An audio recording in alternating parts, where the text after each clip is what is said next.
Mais um dia, 5h59 da manhã, falando acerca da palavra de Deus. Muitas pessoas colocam milhares de desculpas para não fazer o que deve ser feito. Que você não seja um desses, que você tenha um propósito, um objetivo, uma razão, que você possa vencer as adversidades, vencer suas próprias limitações, sabendo que tudo que devemos fazer para a honra e glória do Senhor. Que possamos crescer em graça e em conhecimento, que possamos clamar ao Senhor, que Ele derrame misericórdia, sabedoria, entendimento da sua palavra, que ele possa nos direcionar a vivermos de maneira que seu nome seja glorificado. Vivemos num mundo onde a mentira impera, onde máscaras fazem parte do cotidiano, e que Deus possa arrancar as nossas máscaras, que possamos ser sinceros. Sinceros vem de sincera, que possamos não ficar invernizando aparências completamente deturpadas, mas que possamos ser tratados por Deus, que venha à tona quem nós somos, para que sejamos realmente transformados e nos deparemos com quem nós somos de fato, porque o que nós somos não está atrelado a uma identidade humana, e sim aquilo que Deus nos fez para ser. Que Deus possa revelar, por intermédio da sua palavra, a verdade que deve ser esculpida em seu coração e manifestar a sua verdade sobrenaturalmente em nossas vidas. Eu oro para que Deus te abençoe, te guarde e te direcione. Nós estamos todos os dias aqui meditando nas Sagradas Escrituras, meditamos já em uma série de artigos fundamentais da fé, já terminamos a leitura integral do ano. Observe que nós terminamos em 297 dias. 297 dias. Se você está aí, talvez você ainda não leu a Bíblia inteira, você vai ver que você negligenciou algo que foi ordenado por Deus. Não que isso vai fazer você ir para o inferno, mas te impedirá de enxergar a realidade dos céus, que está completamente nítida aos seus olhos. Ocorre que por conta do pecado, por conta da nossa rebeldia, nós não temos contemplado. Que você possa ler as Sagradas Escrituras, ainda que você não termine esse ano, comece lendo diariamente, um capítulo, 2 capítulos, 3 capítulos, 4 capítulos. Leia, comece lendo um, pelo menos, que aos poucos você vai evoluindo.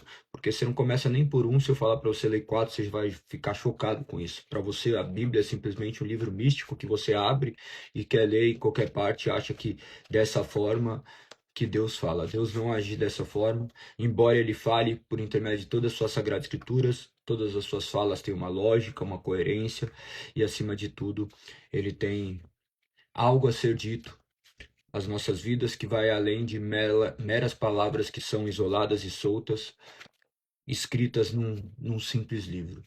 A Bíblia retrata a criação, a queda, a redenção e a consumação daquele que veio nos resgatar do poder e do aprisionamento do pecado. Sabendo que você não poderia se livrar sozinho, Deus se faz carne, habita em corpo humano, por intermédio de Cristo Jesus, morre na cruz, ascende aos céus e envia seu Espírito Santo. Seu Espírito Santo que agora penetra o nosso coração, nos transforma e faz ser aquilo que nós não conseguiríamos ser sozinhos. A salvação é uma obra soberana de Deus que você possa compreender para viver de maneira que ele seja glorificado. Nós estamos meditando, terminando agora também mais uma meditação em um dos fundamentos da fé, a Confissão de Fé Helvética. A segunda Confissão de Fé Helvética de 1566, nós já estamos no artigo de número 24, onde vai tratar questões que são primordiais para os nossos dias de hoje, embora elas estivessem tratando coisas temporais à época. Imagina, no século XVI, ainda essas questões são pertinentes. Muito do que nós vivemos é fruto de uma repetição de comportamento, e acima de tudo, repetição de comportamento é fruto do pecado que nos aprisiona e nos impede de enxergar a realidade de Deus. Deus nos deu uma ordem para que sejamos obedientes, para que possamos seguir conforme a sua palavra estabeleceu. Então que você leia as suas Sagradas Escrituras, que você veja esses documentos que apontam para as Sagradas Escrituras, para que possamos, de fato, viver aquilo que ele estabeleceu para nós. Convido vocês a lerem comigo Eu já mandei no grupo, todos os dias eu mando no grupo, todos os artigos, e também tem no site monergismo.com, só digitar a segunda confissão de fé euvética. Euvético que vem de, significa Suíça, tá? Que é a Suíça. Vamos para o que diz o artigo de número 24. Dos dias santos, dos jejuns e da escolha dos alimentos. Aqui, como já diz o título, nós vamos tratar de questões que são também primordiais, primordiais. Nós vimos a maneira como nós adoramos ao longo do tempo, nós vimos quem é Deus, o Espírito Santo, como que nós devemos reverenciá-los, o que é a justificação, o que é a salvação, o que é o tão falado livre-arbítrio, à luz das Sagradas Escrituras. Nós vimos uma série de aspectos que são importantíssimos. Hoje é mais um aspecto prático. Pensa que o cristianismo te leva a uma vida prática. O cristianismo não te leva meramente a você fazer orações vazias, mas sim a viver aquilo que você ora. Claro que você não deve ficar orando meramente coisas banais, mas sim orar segundo o que as Sagradas Escrituras nos dizem, e acima de tudo para que Ele nos transforme e nos direcione a vivermos de maneira que nós não conseguimos. Essa questão que hoje vai ser tratada, dos dias santos, dos jejuns e das escolhas dos alimentos, retratam um cristianismo prático, um cristianismo vivo, um cristianismo que influencia a nossa vida e nos direciona de maneira obediente a reverenciarmos aquele que nos chamou das trevas para a maravilhosa luz. Diz assim a primeira parte. O tempo necessário para o culto. Aqui é uma questão muito interessante, tá? Eu brigo muito com essa questão. O tempo necessário para o culto. Qual é o tempo estabelecido para o culto? Qual é o tempo determinado para o culto? Qual é o tempo ideal para o culto? Coloca aí, quanto tempo você acha que tem que ser o culto? Coloca aí, quanto tempo? Vai, vamos ver uma enquete. Qual é o tempo necessário para o culto?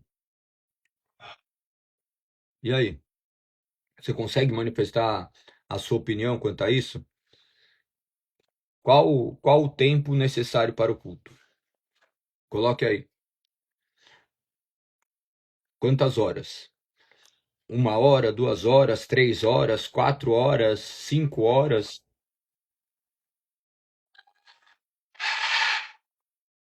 O Adão começou cedo hoje.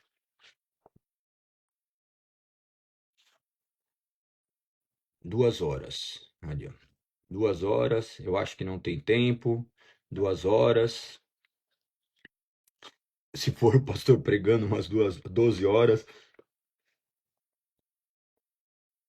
Isso daí não é porque ela queria ouvir 12 horas, não. É porque eu não paro. Mas olha que interessante. Olha como que é definido e eu vou depois tecer as minhas opiniões quanto a isso. Embora não esteja a religião limitada pelo tempo, contudo, não pode ser cultivada ou praticada sem distribuição e arranjo próprio do tempo. Toda igreja, portanto, escolhe determinado horário para as orações públicas, a pregação do evangelho e a celebração dos sacramentos, não sendo permitido a ninguém transtornar esse horário da igreja a seu bel prazer. Pois, a não ser que algum tempo livre seja reservado ao exercício da religião, sem dúvida os homens absorvidos pelos seus negócios estariam afastados dela. O que está dizendo? O tempo pouco importa. O tempo não é um padrão, mas a questão é, você separa um tempo para Deus? O tempo é fruto de uma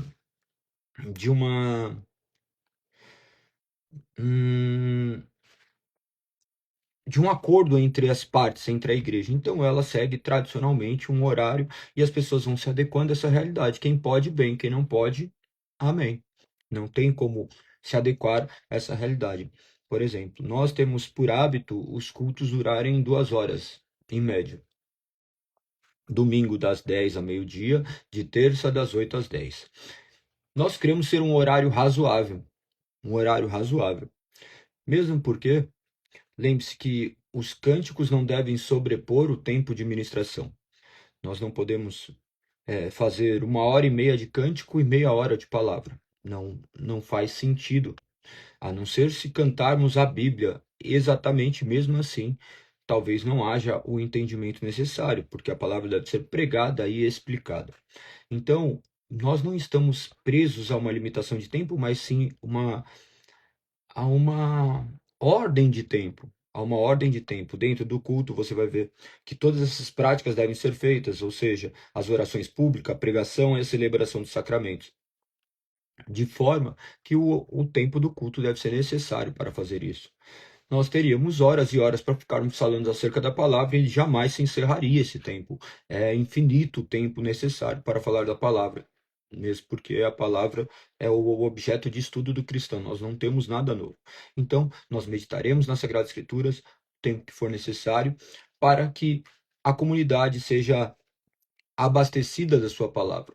Então, isso daí é uma questão muito peculiar. Normalmente, de terça-feira, nós tentamos acabar um pouco mais cedo. Claro que nem sempre isso é possível, principalmente quando sou eu pregando, porque eu sempre imagino que talvez seja a minha última ministração, ou talvez a última ministração de alguém que está escutando, e nada melhor do que escutarmos a palavra de Deus. Então, as pessoas vão ali, reservam um determinado tempo para isso e se adequam a essa realidade.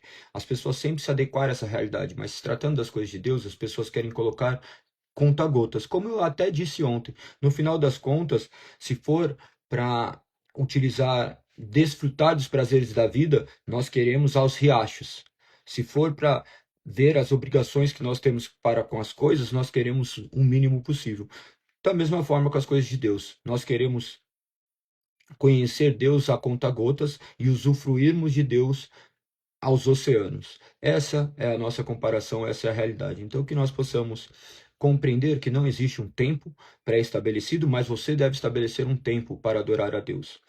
Se você não tiver disciplina para isso, imagine que as outras coisas você também não vai ter. Você não vai ter. Você deve organizar a sua vida primeiro com as coisas de Deus e depois o resto. Que nem ontem estava falando com um rapaz que começou aí frequentar a igreja, ele já foi pela segunda vez, eu falei para ele ir ao domingo, ele virou e falou assim, não, domingo eu faço isso, eu faço diversas coisas, e começou a colocar uma série de empecilhos. A questão é que nós colocamos sempre empecilhos para as coisas de Deus, quando na verdade nós deveríamos organizar as nossas coisas a partir das coisas de Deus. Que nem essas lives que eu faço aqui, eu não faço simplesmente porque eu sou bonzinho, eu faço porque eu sou horrível. Eu faço porque se Deus não tiver na minha mente todos os dias, eu sei quem eu fui. Eu sei que eu preciso dele. Eu sei que eu dependo dele. Então, todos os dias eu faço para que todos os dias eu me lembre pelo preço que eu fui pago, eu lembre quem eu sou e quem eu sou nele. Mais importante do que a minha natureza humana caída é quem eu sou nele. E é isso que eu me apego. Então, todos os dias eu tenho essa questão comigo de estar ligado às Sagradas Escrituras, meditar nas Sagradas Escrituras. Eu reservo um tempo do meu dia, não importa o que aconteça, vai acontecer esse momento para com Deus. E domingo não é diferente. Então, eu comentei com ele acerca dessa responsabilidade e ele nunca tinha parado para pensar nisso, embora ele já tivesse frequentado outros lugares, levou de qualquer jeito, porque no final das contas nós não queremos obrigações, nós só queremos nossos direitos. Que você entenda que a sua obrigação está atrelada à responsabilidade que você tem para com o corpo e também à necessidade. Você não vai à igreja porque Deus precisa de você. Você vai à igreja porque você se manifesta dependendo de Deus. Da mesma forma que você ora não dando ordens a Deus, mas você ora clamando ao Senhor, manifestando essa dependência dele. Então, no final, tudo se trata de dependência dele, nosso tempo é dele e deveria manifestar que nós vivemos para ele. Então, que seu tempo seja gasto para com o Senhor. Estabeleça, imagina 2 dias da semana, você frequentar um culto não é nada exorbitante. Nós não somos uma igreja ativista que acha que você tem que ir para a igreja todo dia. Você deve viver igreja todo dia, mas você deve se alimentar disso todo dia. Imagina que de 7 dias na semana você não pode abrir mão de 2 horas. Vamos colocar aí então, vai, 4 horas. 4 horas, tá? Se você não puder abrir mão de 4 horas, é, é muito estranho, né? É no mínimo muito estranho. Você tem 168 horas numa semana. Se eu te desse R$ 168 e falasse assim, você pode me dar R$ 4? Se eu acabasse de te dar R$ 168 e te pedisse R$ 4, você ia me dar R$ 4? E aí? Mas imagina que Deus te dá 168 horas toda semana e você mendiga para Ele o tempo que você gasta com Ele. Para ver como você é um miserável, como eu sou um miserável, porque eu me incluo nisso. Eu deveria gastar muito mais tempo com o Senhor, porque a minha vida pertence a Ele. Mas isso é parte de uma convicção de fé. Então, que você possa conhecer, que você possa fazer essas reflexões, porque quem sabe isso manifeste de maneira diferente a sua adoração. Todos os dias nós deveríamos gastar. As pessoas estão se preocupando em falar nessa questão dizimal, de pagar a Deus um valor, tá? Não sou contra o dízimo, sou contra o dízimo no sentido obrigacional, você não é obrigado, você deve ser generoso, obrigatoriamente. A generosidade faz parte. Obrigatoriamente deveremos ser generosos. O padrão dizimal é utilizado para que você não fique na sua mesquinharia. Tem pessoas que 10% não significa nada. 10% de você que ganha 100 mil não é nada. Mas 10% para uma pessoa que ganha R$ 1.000 talvez seja muito. Então, é proporcional. A proporcionalidade talvez. E você vai ver muitas pessoas mais fiéis ao Senhor, pessoas que ganham muito pouco do que aquelas pessoas que abundam financeiramente. Eles olham de uma questão completamente ilógica, mas o que eu quero dizer com tudo isso? Eu quero que você reflita, porque se você imagina que você tem a obrigação de dar 10% do dinheiro que já está preso à sua cabeça, mas imagina do seu tempo. Ele não te pediu 10% do seu tempo, ele pediu a sua vida inteira, mas isso não reflete nem em 10%. Imagina que se fôssemos olhar por 10% da nossa vida, 168 horas na semana, uma hora, 1,6. 1,6 vai dar quanto? 168 vai dar 168 horas, 1,6 horas. Aí tem que fazer o cálculo de quanto que vai dar. Meu, mas 16. E aí? 16 horas. 168, 16,8. 16 horas. É muito. 10%. É muito pouco, né? Mas isso daí é para a gente refletir acerca de como nós vivemos o cristianismo. Então, observe que ele retrata no finalzinho disso, pois a não ser que algum tempo livre seja reservado ao exercício da religião, sem dúvida os homens absorvidos pelos seus negócios estariam afastados dela. Então, que você separe um tempo para adorar a Deus. Obrigatoriamente. Obrigatoriamente, tá? Ah, não, eu não sou obrigado a nada. Perfeito. Adorar a Deus faz parte da sua vida, assim como você respira. Se você pertence a Deus, você deve respirar Deus.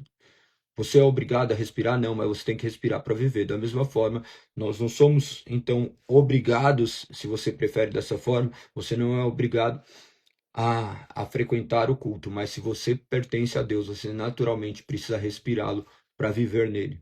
Senão você está morto. Se você não respira, você está morto. Se você não respira das coisas de Deus, fazendo uma analogia, você também está morto para Deus. Continua dizendo, o dia do Senhor. Por isso vemos que nas igrejas antigas não havia apenas certas horas da semana destinadas às reuniões, mas que também o dia do Senhor, desde o tempo dos apóstolos, fora separado para as mesmas. E para o santo repouso, prática essa acertada e preservada por nossas igrejas para fins de culto e serviço de amor. Você vai ver que, decorrente de tudo que eu acabei de dizer, você vai ver que existe aqui agora certas horas reservadas, desde a igreja primitiva, para as reuniões e o dia do Senhor. Desde o tempo dos apóstolos, eles já separavam para, para louvar o Senhor e para o seu santo repouso. Domingo é destinado a esse dia. É o dia que Deus aprove o Senhor estabelecer como o dia do descanso, o dia da ressurreição do Senhor, o nosso Shabat, o nosso descanso. Antes era o sábado, e entendendo que depois passou-se a ser o domingo, o dia do qual nós ceiamos, meditamos na palavra do Senhor, temos esse momento de comunhão, vivemos igreja. Vivemos igreja, um dia de descanso. Observe que não é um dia de trabalho, é um dia de descanso, porque o Senhor é nosso descanso. Nós descansamos para iniciar uma semana. Você trabalha e descansa ou você descansa para trabalhar? Essa é a nossa perspectiva. Nós descansamos para viver. Então Deus nos capacita a vivermos de maneira que nós não conseguimos sozinhos. Que o Senhor possa esculpir no seu coração essa realidade e esse desejo de adorá-lo cada vez mais. Continua dizendo, as festas de Cristo e dos santos. Ademais, se na liberdade as igrejas celebram de modo religioso a lembrança do nascimento do Senhor, a circuncisão, a paixão, a ressurreição e a sua ascensão ao céu, bem como o envio do Espírito Santo sobre os discípulos, damos-lhes plena aprovação. Não aprovamos, contudo, as festas instituídas em honra de homens ou santos.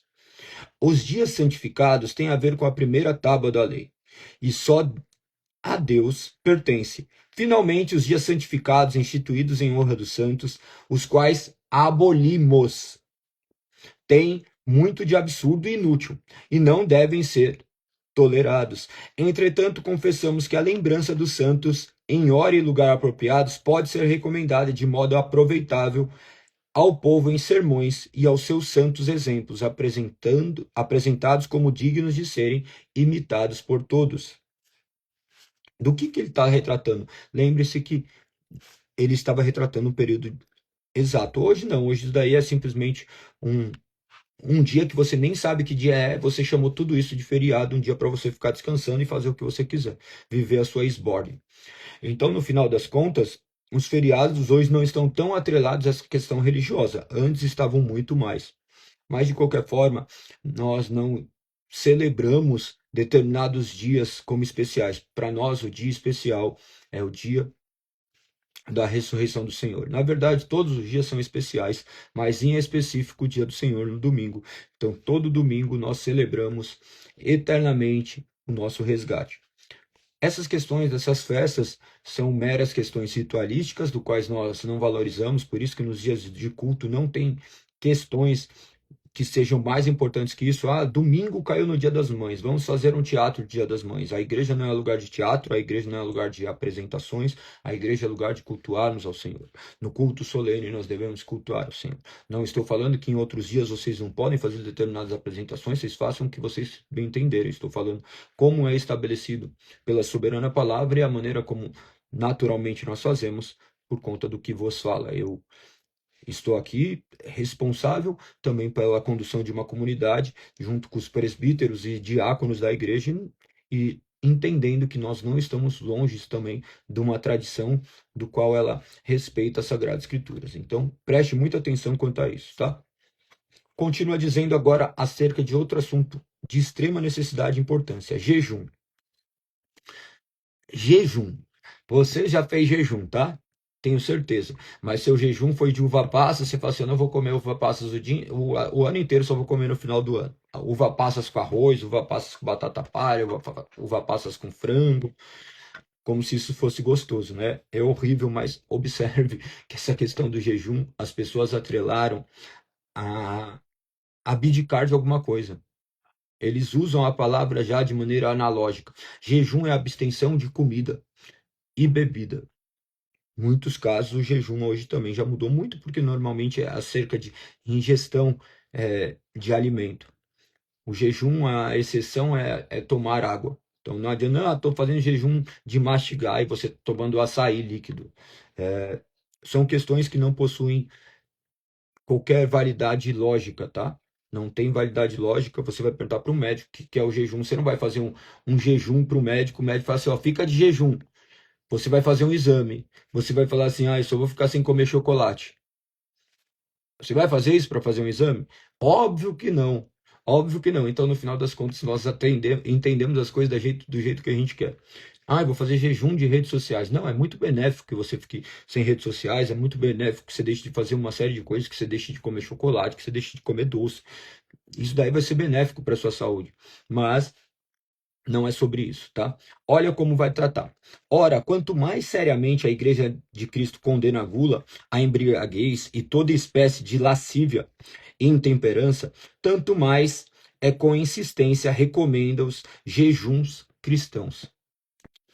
Pois jejuar nada é mais do que abstinência e moderação dos piedosos, e uma disciplina, cuidado e castigo de nossa carne, exercitado segundo a necessidade do momento, pelos quais nos humilhamos diante de Deus, privando nossa carne de seu combustível, de modo que possa mais espontaneamente e facilmente obedecer ao Espírito. Nós somos capacitados por Deus, pedimos força a Ele para que Ele nos fortaleça, mortificamos a nossa carne para que o Espírito reluza. Você vai ver essa luta que é da carne. Você não consegue ficar 24 horas sem comer. 24 horas para você é um martírio, porque a sua carne grita. São necessidades também fisiológicas, por óbvio, mas ninguém morre de fome 24 horas, tá? Você ficar 24 horas sem comer, você não vai morrer. Lógico, salvo casos, exceções que são raríssimas. Raríssimas, tá? Raríssimas, que são verdadeiras patologias. Mas o ser humano comum, ele não vai morrer se ele ficar 24 horas sem comer. Sem tomar água, ele não vai morrer. Não vai morrer. É muito recomendável que você coma, mas é muito recomendável que você tome água. Mas nós estamos falando de questões espirituais. Se você está passando por alguma dificuldade, naturalmente você não vai sentir nem fome, porque a sua preocupação é tão grande. Ocorre que nós disciplinamos nosso corpo para que possamos suportar as aflições da vida, para que possamos também ter mais contato para com o Senhor, não dependendo tanto da nossa carne. Então, a questão de jejum não é para se parecer espiritual, não é para mostrarmos o quanto nós somos fortes. Ah, eu faço jejum de 1 dia, 2 dias, 3 dias, 7 dias, faço jejum de. Não, é sobre termos este momento de intimidade para com o Senhor e estabelecermos uma relação de intimidade para com Ele, para mortificarmos os nossos desejos. Então, que você comece a fazer jejum, fique 24 horas, 48 horas, 72 horas, de forma que você tenha daí esses momentos de oração para com o Senhor, que você possa fazer tudo isso de maneira que você possa mortificar a sua carne e glorificar o nome de Deus. Continua dizendo: portanto, aqueles que dão atenção a tais coisas não jejuam, mas imaginam que o fazem, se abarrotou o estômago uma vez por dia, e a certa hora ou em horário prescrito abstém de certos alimentos, pensando que pelo fato de terem praticado essa obra, agrado a Deus, estão fazendo algo de bom. O jejum vem a ser um auxílio para as orações dos santos e para todas as virtudes. Mas, como se vê nos livros dos profetas, o jejum dos judeus que se abstinham de alimento, não porém de iniquidade, não agradavam a Deus. Não adianta você fazer jejum de comida e continuar fofocando. Não adianta você fazer jejum de comida e continuar vivendo em adultério. Não adianta você fazer nada. Lembre-se que as obras que são produzidas mediante a fé glorificam o nome de Deus. Eu não faço algo para ser salvo, mas eu faço porque eu fui salvo. Então, o jejum é algo recomendável nas Sagradas Escrituras para a edificação do Espírito, que deve ser feita para a manifestação do poder de Deus, e não para arrogância, e não também como um verniz, como nós já abordamos. Continua dizendo: jejum público e particular. Há jejum público e pessoal. Nos tempos antigos celebravam-se jejuns públicos, em tempos de calamidade ou em situações difíceis da igreja, abstendo-se totalmente de alimento até o anoitecer. Dedicavam-se todo o tempo às santas orações, ao culto a Deus e ao arrependimento. Eles diferiam pouco do luto, havendo frequente menção do mesmo nos profetas. Especial em Joel capítulo 2. Tal jejum deve ser observado ainda hoje, sempre que a igreja se encontre em situação difícil. Os jejuns particulares podem ser praticados por qualquer um de nós, quando se sente afastado do Espírito, pois dessa maneira priva-se a carne do seu combustível. Você se abstendo do seu combustível carnal, você se alimenta do combustível espiritual. Tal qual, lembre-se que na ceia, o alimento físico representa o nosso alimento espiritual. Nós nos abtemos do nosso alimento físico, clamando por este alimento espiritual. É assim que nós cremos, é assim que nós fazemos. O jejum público visa uma comunidade, o jejum individual, que muitas vezes não deve ser público, para que você não fique se arrogando de capacidades mirabolantes, deve ser feito para a honra e glória do Senhor. Características do jejum. Todo jejum deve partir de um espírito livre, espontâneo e realmente humilde, e não simulado, só para conquistar aplauso ou favor dos homens, e muito menos para que por meio dele pretenda o homem ser merecedor de justiça. Do que ele está dizendo aqui? Não adianta você chegar e falar assim, Senhor, vou ficar sem comer 2 dias e você abre uma porta de emprego. Olha que está tudo errado. As suas razões foram erradas, como se você estivesse comprando Deus com 48 horas sem comer. Então, não é sobre isso. Não é sobre isso, tá? Que você possa pensar acerca dessas questões, por mais que pareça ser engraçado, é muito comum isso, tá? Muito comum, muito comum. Senhor, eu vou ficar 24 horas aqui, trabalho no coração do meu marido. Não, não é dessa forma. Não é dessa forma. Você não está comprando o favor de Deus. Senhor, eu preciso de ti, Senhor. Senhor, eu abstenho do alimento porque eu preciso que seja alimentado pela sua palavra, pelo teu Santo Espírito. Governe a minha vida, Senhor. Me use para ser pacífica diante das circunstâncias da vida. Senhor, ó, que eu possa ser direcionado nessas questões da minha vida, do meu trabalho, do meu relacionamento, na minha questão familiar. Ah, Senhor, que esse alimento que se torna agora irrelevante para mim possa ser revertido tudo em conhecimento da sua palavra, em saber como lidar diante das circunstâncias. Observe que muda completamente. Essa questão de jejum foi completamente banalizado. As pessoas vivem coisas aí. Normalmente os jejuns estão atrelados mais a bem-estar do corpo, porque você já sabe que o jejum é bom. Pense que para pessoas que possuem câncer, o jejum é altamente recomendável. Quando a pessoa começa a ficar muito tempo sem comer, ele, ele vai, as suas células vão proporcionar o autofagismo. É como se umas estivessem comendo a outra, as células mais debilitadas. Então, é muito recomendável. É muito recomendável para a sua saúde, para a sua imunidade. Deus já sabia disso tudo, tá? A ciência veio descobrir agora, mas tudo isso também visava preservar aquele povo. Aquele povo era o que ficava menos doente e também naturalmente por conta das suas alimentações. Então você vê todo o cuidado de Deus para com o ser humano. São questões curiosas que vocês deveriam saber.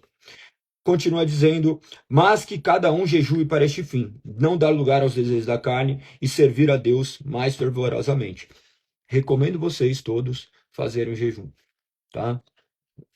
Hoje, por exemplo, vou fazer o jejum hoje, só vou comer amanhã. Galego, eu não consigo. Não, então vou pular a resistência, eu só vou comer hoje antes de dormir. Mas, Galego, eu nem programei. Precisa programar, as coisas da nossa vida acontecem sem programar. Você está aqui, tudo bem, na hora que você chega, você tem a notícia que você perdeu o emprego. Você tem a notícia que alguém morreu. Você tem notícia. Então agora, por que você não pode fazer as coisas intencionalmente antes que as coisas aconteçam? Nós temos que estar preparados e prontos para todas as circunstâncias. Então, que você possa estabelecer aí, não vou comer hoje, não vou fazer isso. Senhor, me fortaleça, Senhor. Eu quero ter mais intimidade com o Senhor. Eu quero cada dia mais estar perto da sua presença, sabendo que esse alimento que eu necessito é um alimento espiritual. O alimento carnal, ele alimenta somente o meu corpo e me leva até onde meu corpo pode me levar. Mas o alimento espiritual me leva aonde eu não posso pisar sozinho e sou dependente desse Senhor que me governa. Quaresma. O jejum da quaresma tem o testemunho dos antigos, mas não dos escritos apostólicos. Pelo que não deve e não pode ser imposto aos fiéis. É certo que no princípio havia várias formas ou costumes de jejum. Por isso, diz Irineu, escritor muito antigo, uns pensam que se deve observar o jejum somente um dia, outros 2 dias, outros mais dias, e alguns 40 dias. Tal diversidade na observância do jejum não começou em nossos tempos, porém muito antes de nós, por aqueles suponho que não se apegavam simplesmente ao que lhe havia sido entregue, desde o princípio, mas passaram a outro costume por negligência ou ignorância. Além disso, Sócrates, o historiador, diz: visto que não se encontra nenhum texto antigo acerca deste assunto, penso que os apóstolos o deixaram a opinião de cada pessoa, de modo que cada qual pudesse fazer o que é bom, sem temor ou constrangimento. Continuemos. A escolha dos alimentos. Quanto à escolha dos alimentos, julgamos que o jejum se deve negar à carne, tudo que possa torná-la mais arrogante e deleitá-la mais, aguçando-lhe o desejo de peixe ou carne ou condimentos, ou de guloseimas e bons vinhos. Olha aqui, de bons vinhos, ele está falando para um povo cristão. Ele estava falando para um povo que servia ao Senhor. Imagina que a bebida fazia parte daquela cultura. Lembre-se, o que é o pecado? O pecado é se embriagar. Pecado não é a bebida. Então, quando você vê na Bíblia diversas menções, os vinhos possuíam álcool, naturalmente, falava acerca de uma alegria dada pelo vinho. Ocorre que nós estamos numa sociedade que o álcool é completamente destrutivo. Quantas famílias foram destruídas pelo álcool? Então, ainda que a Bíblia recomende a moderação, eu falo acerca de abstenção. Lógico que eu não posso sobrepor o que as Sagradas Escrituras dizem. Você quer beber, bebe, faz o que você julga conveniente, mas sempre esteja preso às Sagradas Escrituras. Esteja retido ao que as Sagradas Escrituras dizem. Então, eu não faço por conta do que eu considero bom para a realidade da minha vida e para testemunho de Cristo. Eu nunca bebi, nunca experimentei, nunca tomei um gole de álcool. Eu sempre tive oportunidade de contemplar a destruição por intermédio do álcool, seja ao meu redor ou até mesmo dentro da minha própria família. Tive tio alcoólatra, já vi muitas coisas e eu sei o quanto é destrutivo. Então, quanto aborda essa questão de bebida, tomem muito cuidado, porque você fica abrindo exceção para algumas coisas. Talvez o seu pai já tenha destruído a sua família e ainda você faz uso do álcool, não entendendo o poder destrutivo disso. Ah, eu consigo beber. Perfeito, você consegue beber, mas seu pai não conseguia, ele destruiu sua casa. E agora você não sabe se seu filho vai também conseguir controlar. Uma gota de álcool pode te levar para um lugar de completo abismo. Então preste muita atenção. Dentre todas as abstenção, a abstenção desses elementos que te tiram da normalidade é mais do que necessário. Você não deve ficar contando quantos dias você ficou longe disso. Não devia sequer fazer parte da sua vida. Preste muita atenção quanto a isso, tá? As pessoas ficam olhando e chegam para mim, Galego, eu já tô 30 dias sem beber. Eu falo assim, por que você está contando? Você pretende voltar? Então, eu não bebo. Que nem quantos dias faz que eu não bebo? A vida inteira, porque eu não bebo. Normalmente a gente conta aquilo que nós temos realmente parte da gente. Que nem eu conto meus dias de treino, porque eu não quero treinar todos os dias.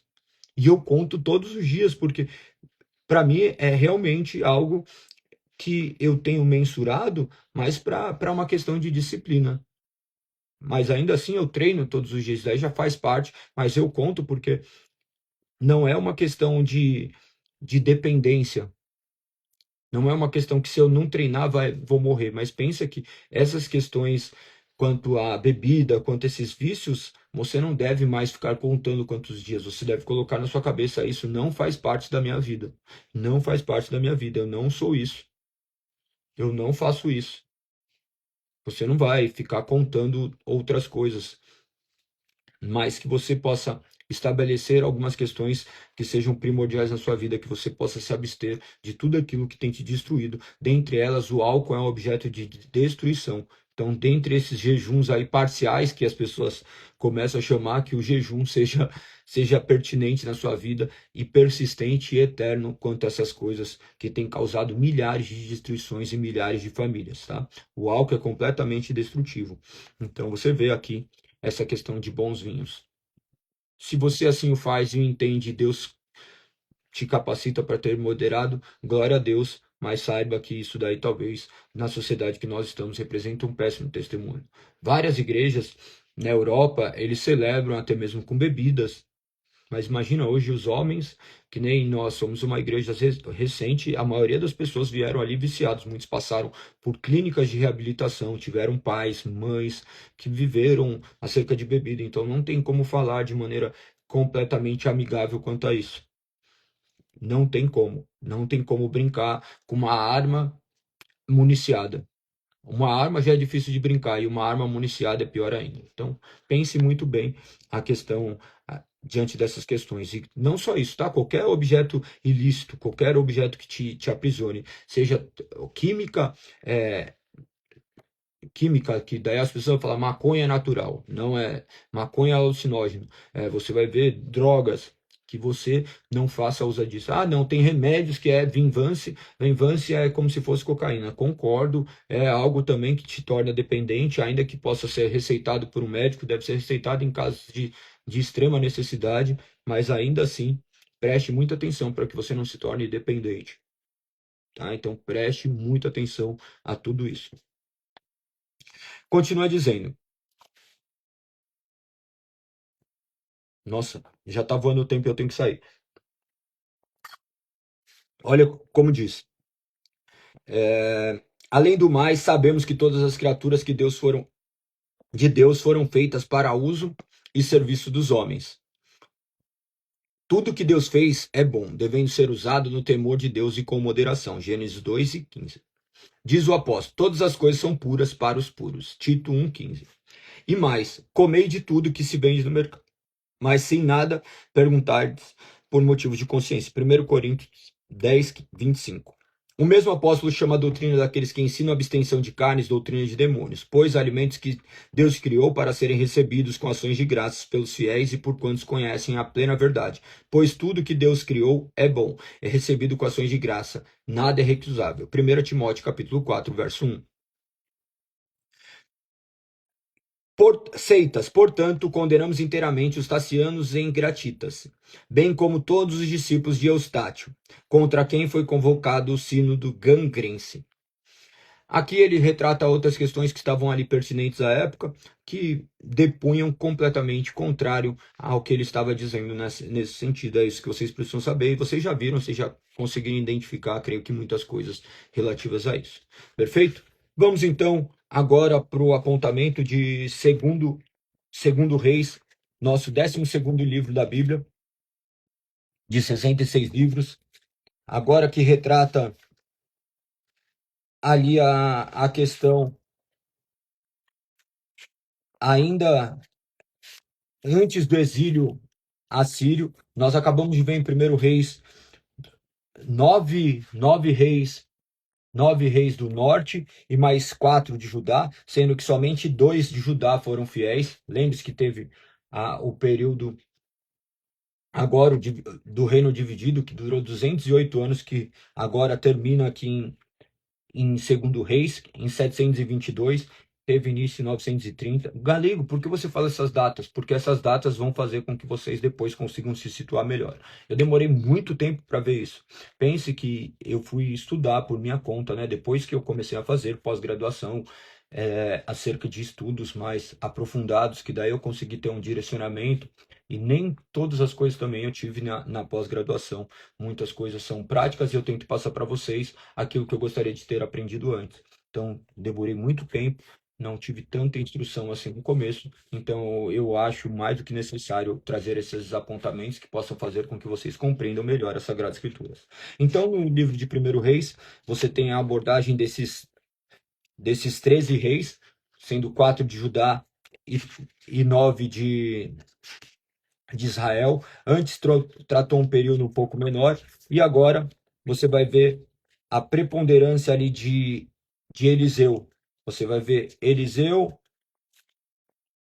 como profeta, sendo retratado de maneira a trazer uma palavra do Senhor para os homens que estavam ali completamente corrompidos. Lembre-se que o homem falha em todas nas tarefas ali que foram designadas. Você vai ver que como sacerdote, você vai ver o corrompendo o sacerdócio, o profeta, ele não conseguindo também trazer o povo de volta, e como rei, você viu que eles não conseguiram governar como estava autorizado e ordenado por Deus.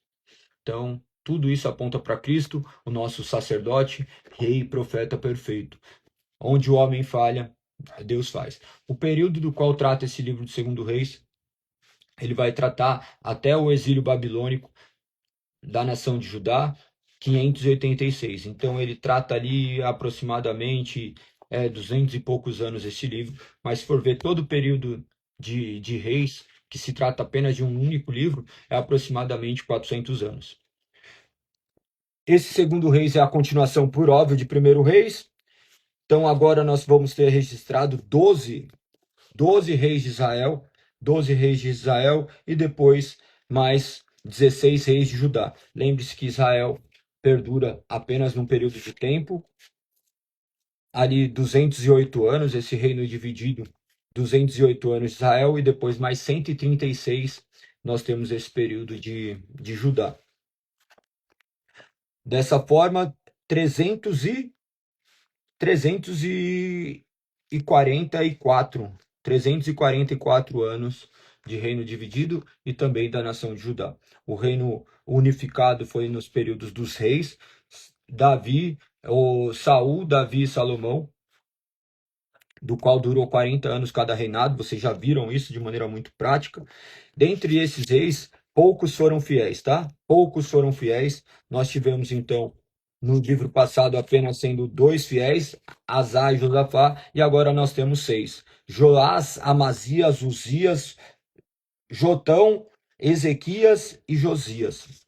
Mais uma vez. Então, leiam com bastante atenção quando vocês verem esses apontamentos.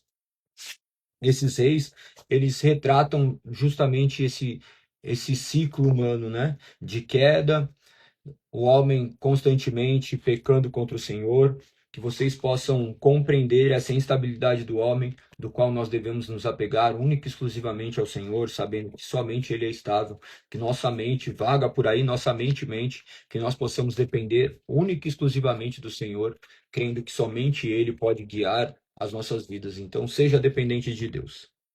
Seja dependente de Deus. Continua dizendo essa questão dos exílios.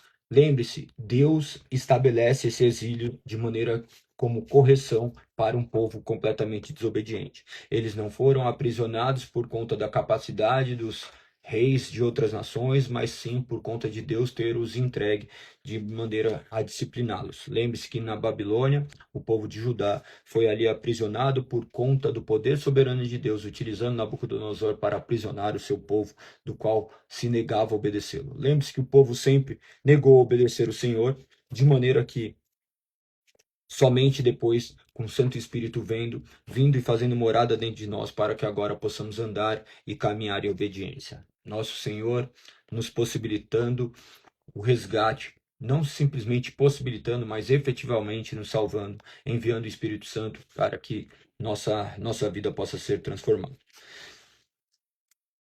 Então vocês vão ver, dentro desses 2 livros, esses 28 reis totalizando, e de forma que agora também vai ter a preponderância de Elias e Eliseu. Elias, que faz 8 milagres, daí Eliseu, seu sucessor, faz 16 aproximadamente, tá? Tem uma série de questões quanto ao que é considerado milagres ou não, quanto a isso, mas a intenção é que ele fez o dobro.